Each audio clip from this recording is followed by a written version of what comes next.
gitna ng luha at mga pangamba,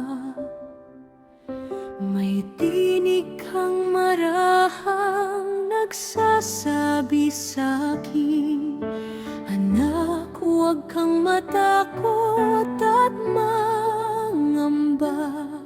Ako'y kasama mo sa bawat panalangin.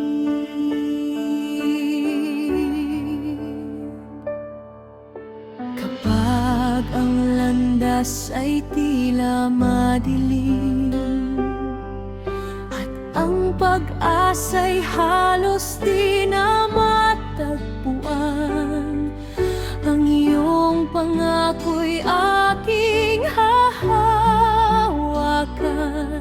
sapagkat ikaw, Panginoon, ay tapat.